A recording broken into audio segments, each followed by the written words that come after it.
বাংলাদেশের আন্তর্জাতিক অপরাধ ট্রাইব্যুনালে সাবেক প্রধানমন্ত্রী শেখ হাসিনার বিরুদ্ধে বিচারাধীন মানবতা বিরোধী অপরাধের মামলার রায় ঘোষণার দিনক্ষণ ঠিক হবে 13 নভেম্বর। কিন্তু এই আদালতে চলমান বিচার প্রক্রিয়ার স্বচ্ছতা ও অনিয়ম নিয়ে প্রশ্ন এবং আশঙ্কা বাড়ছে। সে আশঙ্কাগুলো এবার আওয়ামী লীগের পক্ষ থেকে নিয়ে যাওয়া হয়েছে জাতিসংঘের দপ্তরে। বাংলাদেশের আন্তর্জাতিক অপরাধ ট্রাইব্যুনালে সাবেক প্রধানমন্ত্রী শেখ হাসিনার বিরুদ্ধে চলমান বিচারে আইনি প্রক্রিয়া লঙ্ঘনের গুরুতর আশঙ্কার কথা জানিয়ে অন্যায় ও অনিয়মের অভিযোগ তুলে ধরে জাতিসংঘের জরুরি আবেদন জানিয়েছেন লন্ডনের ডাউটি স্ট্রিট চেম্বার্সে দুজন প্রভাবশালী আইনজীবী। এই দুই আইনজীবী হলেন স্টিফেন পালস কেসি ও তাতিয়ানা ইসরায়েল। এই দুই আইনজীবীর আপিলটি বিশ্লেষণ করে দেখা যাবে আইসিটির 3টি আইনি প্রক্রিয়ার দুর্বলতার কথা তারা তুলে ধরেছেন। 1, অভিযুক্তের অনুপস্থিতিতে বিচার এবং মৃত্যুদণ্ডের ঝুঁকি। 2, বিচারক ও প্রসিকিউটরের রাজনৈতিক সংশ্লিষ্টতার অভিযোগ। এবং 3, নির্বাচনী বিচার বা সিলেক্টিভ জাস্টিস এর নীতি। বিশ্লেষকরা মনে করেন এই 3টি উপাদান আন্তর্জাতিকভাবে ন্যায্য বিচারের মৌলিক অধিকারকে মারাত্মকভাবে প্রশ্নবিদ্ধ করে। মজার ব্যাপার হলো বর্তমান অন্তর্বর্তী সরকারের ঘনিষ্ঠ জন হিসেবে পরিচিত ব্রিটিশ সাংবাদিক ডেভিড বার্গম্যান ও ব্রিটিশ আইনজীবী টবি ক্যাটম্যান এই 3টি বিষয় এরই মধ্যে সমালোচনা করেছেন এবং আইসিটিকে সংস্কারের জন্য অন্তর্বর্তী সরকারকে পরামর্শ দিয়েছিলেন। বিগত আওয়ামী লীগ সরকারের আমলে আইসিটির সমালোচনা করায় এই দুজনই শাস্তির মুখোমুখি হয়েছিলেন। এমনকি ইংল্যান্ডের হাউস অব লর্ডসের সদস্য লর্ড কার্লাইল মাত্র কয়েকদিন আগে আইসিটি প্রক্রিয়া নিয়ে প্রশ্ন তুলেছেন। আবার আওয়ামী লীগের হয়ে ডাউটি স্ট্রিটের দুই আইনজীবী এমন কিছু বিষয় সামনে এনেছেন যেগুলো এরই মধ্যে জাতিসংঘ মানবাধিকার কমিশনের রিপোর্টে উল্লেখ করা হয়েছে। ফলে জুলাই হত্যাকাণ্ডের বিচারের প্রক্রিয়ার স্বচ্ছতা শুরুতেই আন্তর্জাতিকভাবে বিরাট প্রশ্নের মুখে পড়ে যাচ্ছে কিনা সে আশঙ্কা দেখা দিয়েছে। বিস্তারিত জানতে চলুন যাওয়া যাক বিশ্লেষণে। জাতিসংঘের বিচারক ও আইনজীবীদের স্বাধীনতা বিষয়ক বিশেষ দূত এবং বিচার বহির্ভূত হত্যাকাণ্ড বিষয়ক বিশেষ দূতের কাছে সম্প্রতি শেখ হাসিনার পক্ষে ডাউটি স্ট্রিটের আইনজীবীরা এই আবেদন জমা দেন। সোমবার ডাউটি স্ট্রিট চেম্বার্সের বিজ্ঞপ্তিতে বলা হয়, ওই আবেদনে দুই আইনজীবী শেখ হাসিনার অনুপস্থিতিতে চলমান বিচার প্রক্রিয়া তার ন্যায় বিচারের অধিকার ও যথাযথ আইনি প্রক্রিয়া লঙ্ঘনের বিষয়ে গভীর উদ্বেগ তুলে ধরে আপিল করেছেন। আপিলে বলা হয়েছে, বাংলাদেশের আন্তর্জাতিক অপরাধ ট্রাইব্যুনাল বা আইসিটিতে শেখ হাসিনার অনুপস্থিতিতে চলা বিচার প্রক্রিয়ার ন্যায্য বিচারের মৌলিক অধিকার ও আইনি প্রক্রিয়া গুরুতরভাবে লঙ্ঘিত হচ্ছে। দুই ব্রিটিশ আইনজীবী কেসি ও ইসরায়েল জরুরি আবেদনে লেখেন, অপরাধের অভিযোগ আওয়ামী লীগের লোকজনের বিরুদ্ধে যেমন আছে, তেমনি দলটির সমর্থকদের উপর প্রতিশোধমূলক নির্যাতন চালানোর অভিযোগ রয়েছে। দর্শক, জুলাই আন্দোলনের সময় সংগঠিত হত্যাকাণ্ড নিয়ে জাতিসংঘের মানবাধিকার কমিশন যে রিপোর্ট দিয়েছে সেখানেও একই তথ্য আছে।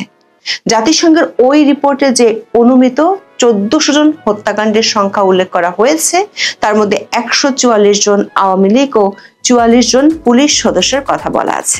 জাতিসংঘের প্রতিবেদনে 5 আগস্টের আগে পরে পুলিশ ও আওয়ামী লীগ সমর্থকদের উপর সহিংসতার বিবরণ এসেছে রক্ষণশীল ভঙ্গিতে।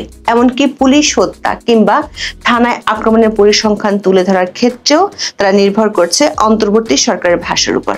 জাতিসংঘের এই প্রতিবেদনে বলা হয়েছে, আওয়ামী লীগ ও পুলিশের বিরুদ্ধে মামলা হলেও মানবাধিকার লঙ্ঘনের ঘটনায় জড়িত বাকিরা জবাবদিহিতার বাইরে থেকে যাচ্ছে। ডাউটি স্ট্রিটের আইনজীবীদের আবেদনে বলা হয়েছে, অন্তর্বর্তী সরকার রাজনৈতিক প্রতিহিংসা থেকে কেবল সাবেক সরকারের কর্মকর্তাদের বিচার করছে, অথচ যারা আন্দোলন বা অভ্যুত্থান সফল করেছে বলে দাবি করেছে তাদের বিচারের আওতার বাইরে রাখা হয়েছে। মানে যারা অভ্যুত্থানের পক্ষে ছিল তারা গত বছরের 15 জুলাই থেকে 8 আগস্ট পর্যন্ত যেসব অপরাধ করেছে সেগুলোর বিচার না করার সিদ্ধান্ত নিয়েছে অন্তর্বর্তী সরকার। দর্শক, বিষয়টি আন্তর্জাতিক বিচার ব্যবস্থার মৌলিক নীতির সঙ্গে সাংঘর্ষিক। আইন বিশেষজ্ঞরা বলছেন, আন্তর্জাতিক অপরাধ আইনে জবাবদিহিতা অবশ্যই সামগ্রিক হতে হয়। কেবল পরাজিত পক্ষকে বিচারের আওতায় আনলে তা রাজনৈতিক প্রতিশোধ বা ভিক্টর জাস্টিস হিসেবে গণ্য হয়। এই দায়মুক্তির সিদ্ধান্ত ট্রাইব্যুনালের বিশ্বাসযোগ্যতাকে মারাত্মকভাবে ক্ষুণ্ণ করেছে। আবেদনে দুই ব্রিটিশ আইনজীবী বলেছেন, আন্তর্জাতিক অপরাধ ট্রাইব্যুনালের বিচার কাজে রাজনৈতিক প্রতিহিংসা প্রাধান্য পাচ্ছে, আর এমন একটি অনির্বাচিত সরকারের অধীনে বিচার কাজ চলছে যাদের জনসাধারণের কোনো ম্যান্ডেট নেই। এতে শেখ হাসিনার ন্যায় বিচার পাওয়ার বিষয়ে কোন কোন অধিকার লঙ্ঘন হচ্ছে তা তুলে ধরেছেন দুই আইনজীবী। তারা 3টি বিষয়ের কথা সুনির্দিষ্টভাবে আপিলে তুলে ধরেছেন।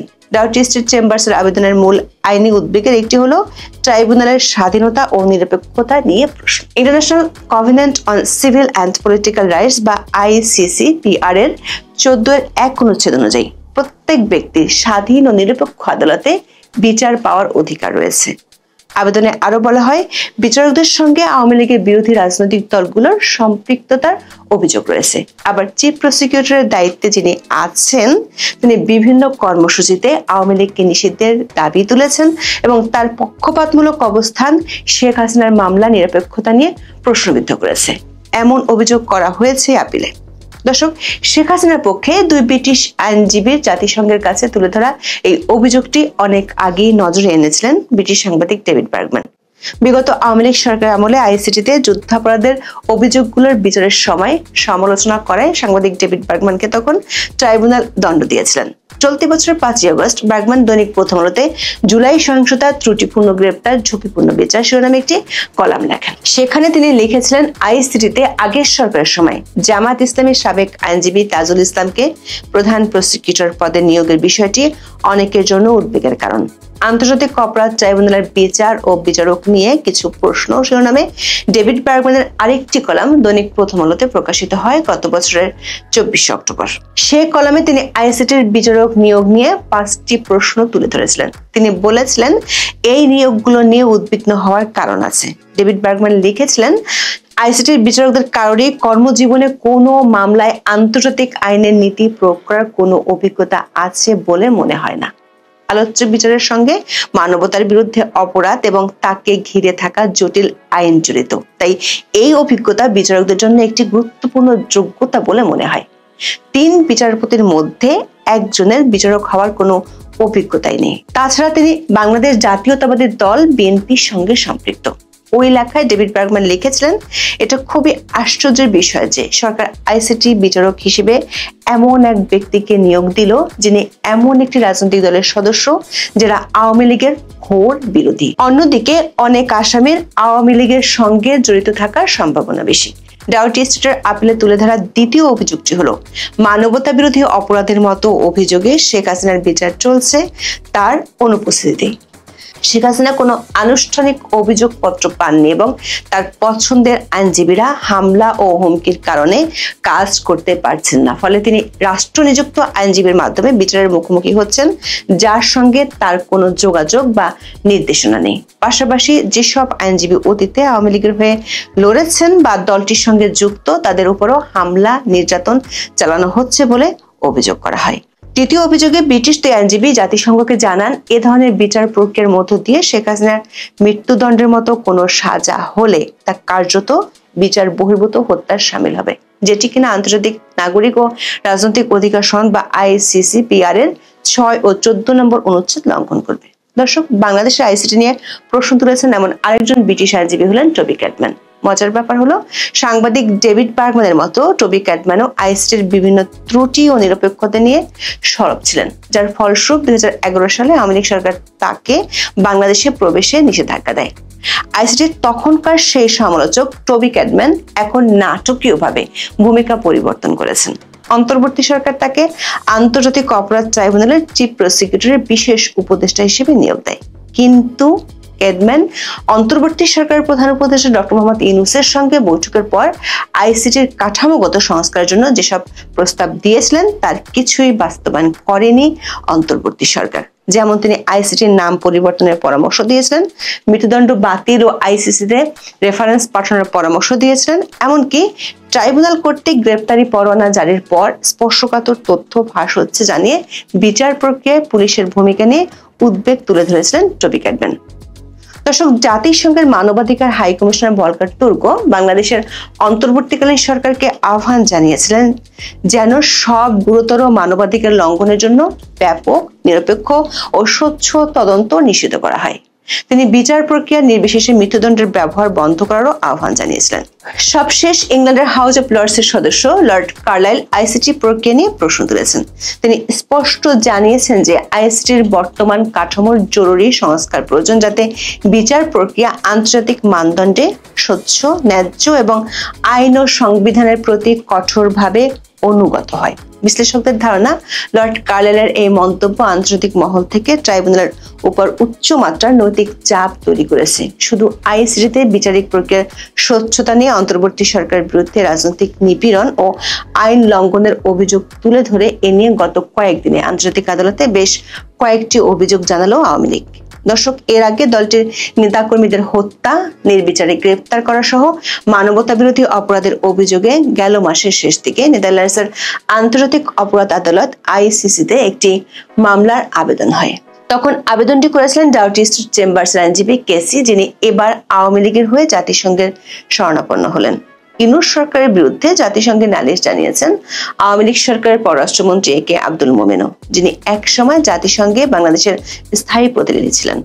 জাতিসংঘের মানবাধিকার কাউন্সিলের প্রেসিডেন্টকে গত 28 অক্টোবর একটি চিঠি পাঠান মোমেন। চিঠিতে তিনি অন্তর্বর্তী সরকারের বিরুদ্ধে রাজনৈতিক নিবর্তন, গুম, সেনা কর্মকর্তাদের বিরুদ্ধে মামলা, অপরাধীদের দায়মুক্তি ও সাংবাদিক নির্যাতনের মতো অভিযোগ তুলে ধরা হয়।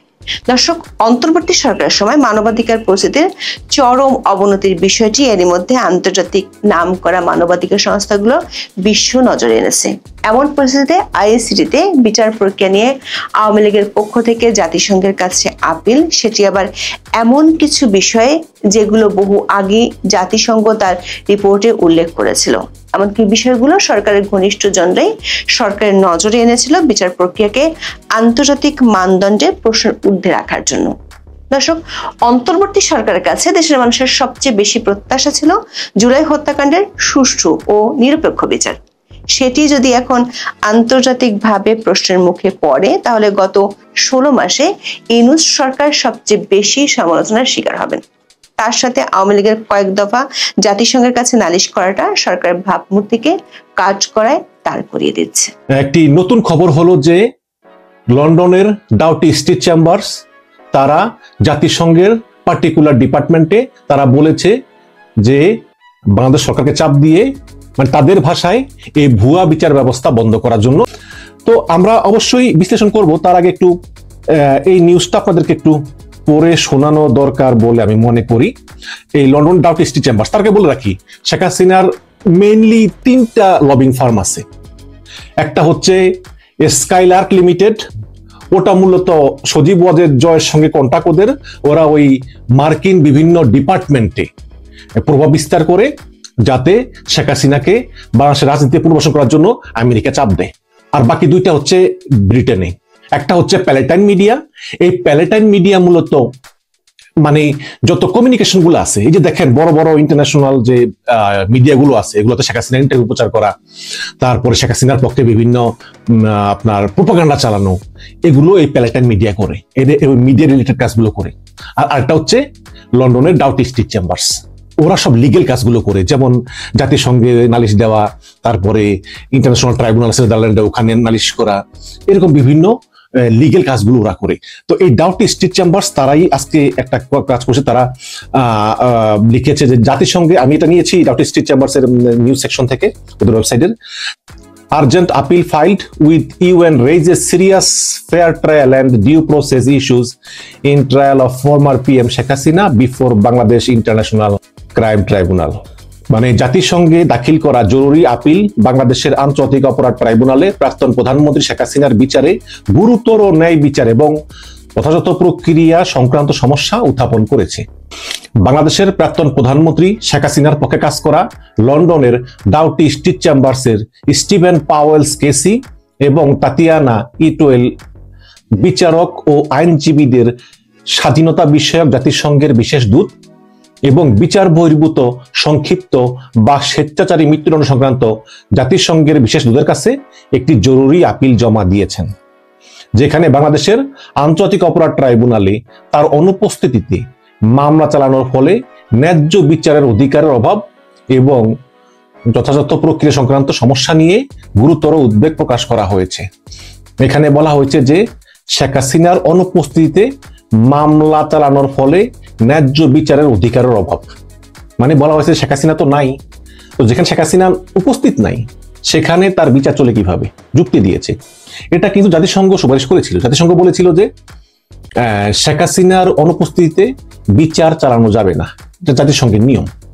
এখন সমস্যা হচ্ছে কি, এখন আবার এই শেখ হাসিনার জন্য ওই যে বলে না ইতিহাস বারে বারে ফিরে আসে, এখন আবার এরা বলতেছে শেখ হাসিনা তো নাই, তাহলে শেখ হাসিনার বিচার চালায় কিভাবে? এটা নিয়ম জাতিসংঘের যে যার বিচার হয় তার থাকতে হয়। এখন বাংলাদেশ সরকার কিন্তু অনেকবার চেষ্টা করেছে, ভারতকে রিকোয়েস্ট করছে শেখ হাসিনাকে ফিরে দেওয়ার জন্য, যাতে শেখ হাসিনার উপস্থিতিতে বিচারটা করা যায়। এখন ভারত ফেরত দিবে না, তাহলে কি করা যায়? এবং বাংলাদেশ সরকার কিন্তু অনেকবার পত্রিকায় বিজ্ঞাপনও দিয়েছে, এছাড়া কি করতে পারে আর? তো শেখ হাসিনা 2009 সাল থেকে বাংলাদেশের প্রধানমন্ত্রী ছিলেন। তিনি এবং তার দল আওয়ামী লীগ 2024 সালে জানুয়ারিতে অনুষ্ঠিত সাম্প্রতিক নির্বাচনে পুনর্নির্বাচিত হন। ওই ডামি ইলেকশনের কথা বলতেছে 7 জানুয়ারি। 2024 সালে জুলাই মাসে সরকারি চাকরিতে কোঠা ব্যবস্থার বিরুদ্ধে প্রতিবাদ শুরু হওয়া বিক্ষোভ শেখ হাসিনার পদত্যাগের দাবিতে গণ আন্দোলনে পরিণত হয়, যা স্বীকার করেছেন গণ আন্দোলন, মানে হাসিনা লবিস্ট স্বীকার করেছে। 5ই আগস্ট 2024 তারিখে রাজনৈতিকভাবে সহিংসতায় রূপ নেওয়া বিক্ষোভের ফলে সৃষ্ট অস্থিরতার কারণে শেখ হাসিনা দেশ ত্যাগ করে ভারতে আশ্রয় নেন এবং 8ই আগস্ট মোহাম্মদ ইউনূস একটি ইন্টারনাল কেয়ারটেকার গভর্নমেন্ট গঠন করেন। সবই সত্য। 2025 সালের জুলাই মাসে বাংলাদেশের আন্তর্জাতিক অপরাধ ট্রাইব্যুনাল শেখ হাসিনা এবং তার আরো 2 ঊর্ধ্বতন কর্মকর্তার বিরুদ্ধে মানবতা বিরোধী অপরাধের অভিযোগ দায়ের করে, যা 2024 সালের জুলাই এবং আগস্টে বাংলাদেশে বিক্ষোভের প্রতি তৎকালীন সরকারের প্রতিক্রিয়া থেকে উদ্যত বলে জানা গেছে। 2024 সালের আগস্টে ভারতে পালিয়ে যাওয়া, মানে এখানে লিখেছে ভারতে পালিয়ে যাওয়া, যাক তারা স্বীকার করেছে ভারতে পালিয়ে গেছে শেখ হাসিনা। শেখ হাসিনার অনুপস্থিতিতে বিচার চলছে, শীঘ্রই রায় ঘোষণা করা হবে যেখানে শেখ হাসিনাকে মৃত্যুদণ্ড দেওয়া হবে, এটা প্রায় নিশ্চিত। তো এই জরুরি আপিলটি তুলে ধরেছে যে শেখ হাসিনার সরকারের উভয় সদস্যের দ্বারা, মানে শেখ হাসিনা এবং কামাল, অভিযোগ করা নির্যাতন এবং পরবর্তীতে তাদের সমর্থকদের বিরুদ্ধে গুরুতর প্রতিশোধ গ্রহণ সত্ত্বেও, মানে ওই যে শেখ হাসিনা পালিয়ে যাওয়ার পরে কিছু আওয়ামী লীগের লোকজনের পাবলিক মাইরা ফেলাইছে না, এটাকে বলা হয় গুরুতর প্রতিশোধ গ্রহণ সত্ত্বেও আন্তর্জাতিক অপরাধ ট্রাইব্যুনাল কেবল শেখ হাসিনা এবং তার প্রাক্তন সরকার সদস্যদের বিচার করার সিদ্ধান্ত নিয়েছে। বলা হচ্ছে যে অন্তর্বর্তীকালীন সরকার সিদ্ধান্ত নিয়েছে যে যারা অভ্যুত্থান সফল করেছে তাদের বিচারের মুখোমুখি করা হবে না। 15ই জুলাই থেকে 8ই আগস্ট এর ভিতরে তারা যে কর্মকাণ্ড করেছে তার বিচার করা হবে না। আমি আপনাদের মতামত চাই। বর্তমান সরকার বলেছে যে 15ই জুলাই থেকে 8ই আগস্ট এর ভিতরে যারা অভ্যুত্থানের পক্ষে শক্তি ছিল তাদের কোনো অপরাধের বিচার হবে না। এটা অন্যায়। মানে এই শেখ হাসিনা লবিং ফার্ম বলতেছে ওদেরও বিচার করতে হবে। তাহলে আপনাদের কাছে প্রশ্ন যে মুক্তিযুদ্ধের সময় যারা মুক্তিযোদ্ধা ছিল তারা তো অনেক পাকিস্তানিদেরকে মেরেছে না, যুদ্ধ তো, তাহলে কি সেই মুক্তিযোদ্ধাদেরও বিচার করতে হবে? এখন দেখেন আওয়ামী লীগ বলে যে জুলাই যোদ্ধারা গাদ্দার, পাকিস্তানও কিন্তু তখন বলতো যে এই মুক্তিযোদ্ধারা গাদ্দার। শেখ হাসিনা বলে সংবিধান অনুযায়ী আমি এখনো প্রধানমন্ত্রী, পাকিস্তানও বলতো যে এরা রাষ্ট্রদ্রোহী, এরা রাষ্ট্রের বিরুদ্ধে ষড়যন্ত্র করতেছে, রাষ্ট্রকে ভাঙার চেষ্টা করতেছে। তারপরে পুলিশ মারা গেছে 43 জন, মুক্তিযুদ্ধের সময় পুলিশ মারা গেছে প্রায় 200 থেকে 250, মুক্তিযোদ্ধারা মারছে। তো মুক্তিযুদ্ধের বিচার করা হোক। পৃথিবীর ইতিহাসে এটাই হয়, যারা বিজিত তাদের বিচার হয় না, যারা পরাজিত তাদের বিচার হয়। ফর এক্সাম্পল, যদি শেখ হাসিনা জিতে যেত তাহলে এই নাহিদ, ওয়াকার, তারপরে এই আসিফ, হাসনাত সবার ফাঁসি হয়ে যেত। এটাই পৃথিবীর নিয়ম। সেই ফরাসি বিপ্লবে যারা পরাজিত হয়েছে তাদেরকে মেরে ফেলা হয়েছে, কাউকে বাঁচিয়ে রাখা হয়নি। সেই হিসাবে তো আমাদের এখানে কিছুই ঘটেনি। তারপরেও জনগণের আক্রোশে কিছু আওয়ামী লীগের লোক মারা গেছে। যাক, আমি খবরটা পড়ে আসি। জরুরি আপিলটি ব্যাখ্যা করে যে কিভাবে আন্তর্জাতিক অপরাধ ট্রাইব্যুনালের বিচার রাজনৈতিক প্রতিহিংসার অভিযোগে পরিচালিত হচ্ছে। একটি অনির্বাচিত অন্তর্বর্তীকালীন সরকারের অধীনে, যার নিজস্ব কোনো গণতান্ত্রিক ম্যান্ডেট নেই এবং শেখ হাসিনার ন্যায্য বিচারের অধিকারের লঙ্ঘনের বিষয়ে একাধিক গুরুতর উদ্বেগ উত্থাপন করে, যার মধ্যে রয়েছে আন্তর্জাতিক নাগরিক ও রাজনৈতিক অধিকার সংক্রান্ত চুক্তির অনুচ্ছেদ 14 এর 1 অনুসারে শেখ হাসিনার বিচার স্বাধীন ও নিরপেক্ষ ট্রাইব্যুনাল দ্বারা হচ্ছে না। শেখ হাসিনার মামলার বিচারকরা তার আওয়ামী লীগের বিরোধী রাজনৈতিক দলগুলোর সঙ্গে তার মামলার বিচার করেছিলেন। তাদের রাজনৈতিক সম্পর্ক প্রকৃত এবং অনুভূত পক্ষপাত উভয়ই গুরুতর প্রশ্ন উত্থাপন করে। মানে বলতেছে যে শেখ হাসিনার বিরুদ্ধে যারা উকিল আছেন তাদের রাজনৈতিক সংশ্লিষ্টতা আছে। তদুপরি চিফ প্রসিকিউটর তাজুল ইসলামও পক্ষপাতের আবির্ভাবের শিকার হন, যিনি নিজে শেখ হাসিনার আওয়ামী লীগের উপর নিষেধাজ্ঞার আহ্বান জানিয়ে রাজনৈতিক সমাবেশে উপস্থিত হয়েছিলেন। শেখ হাসিনার অনুপস্থিতিতে অত্যন্ত গুরুতর অপরাধের জন্য বিচার করা হয়েছে এবং ভারত থেকে শেখ হাসিনাকে বহিষ্কারের জন্য বারবার অনুরোধ করা সত্ত্বেও তার অনুপস্থিতিতে বিচার চলছে। তার বিরুদ্ধে অভিযোগের কোনো আনুষ্ঠানিক বিজ্ঞপ্তি তিনি পাননি। বলা হচ্ছে যে শেখ হাসিনার বিরুদ্ধে যে অভিযোগ আছে এগুলো কোনো বিজ্ঞপ্তি নাকি শেখ হাসিনা পায়নি। না, শেখ হাসিনার ঠিকানা কোথায়? পত্রিকায় বিজ্ঞাপন দেওয়া হয়েছে, ভারত সরকারকে একাধিকবার বলা হয়েছে, তারপর শেখ হাসিনা নাকি কোনো আনুষ্ঠানিক কোনো বিজ্ঞপ্তি পাননি। মানে কি বলবো আর। তাছাড়া আওয়ামী লীগের পক্ষে পূর্বে কাজ করা বা যারা এর সঙ্গে যুক্ত ছিলেন তাদের উপর আক্রমণ করা হয়েছে এবং তারা ভয় ভীতি ছাড়া পেশাগত দায়িত্ব পালন করতে পারতেছেন না। আরো জেডে খান পান্নার কথা বলে আর কি, যে সে ভয় পাইতেছে। ফলস্বরূপ শেখ হাসিনার প্রতিনিধিত্ব করছেন রাষ্ট্রনিযুক্ত একজন আইনজীবী, যার সাথে তার কোনো যোগাযোগ ছিল না এবং কোনো নির্দেশনাও দেওয়া হয়নি। তবে আমি মনে করি জেডে খান পান্নাকে আসলে শেখ হাসিনা আইনজীবী হিসাবে গ্রহণ করা উচিত ছিল আদালতের। এটা নিয়ে একটা বিতর্ক তৈরি হয়েছে আর কি। কারণ শেখ হাসিনার বিরুদ্ধে যে কংক্রিট এভিডেন্স, এটাও জেডে খান পান্না কেন, তার চেয়ে বড় কোনো লয়ার আসলেও শেখ হাসিনাকে মানে খালাস করার মতো সম্ভাবনা বিন্দু মাত্র নেই। তাহলে কেন আদালত জেডে খান পান্নাকে অনুমতি দিল না? আমার বোধগম্য না। তো এই ধরনের গুরুতর অনিয়ম, ন্যায্য বিচার এবং যথাযথ প্রক্রিয়া লঙ্ঘনের পটভূমিতে এই ধরনের স্পষ্টতই অন্যায্য বিচারের পরে যে কোনো মৃত্যুদণ্ডই কার্যকরভাবে সংক্ষিপ্ত মৃত্যুদণ্ড এবং ICCPR এর ধারা 6 দ্বারা নিশ্চিত জীবনের অধিকারের স্পষ্ট লঙ্ঘন হবে। শেখ হাসিনার পক্ষে ডাউটি স্টিচ চেম্বার্সের স্টিভেন পাওয়েলস কেসি এবং তাতিয়ানা ইটোয়েল কাজ করছেন।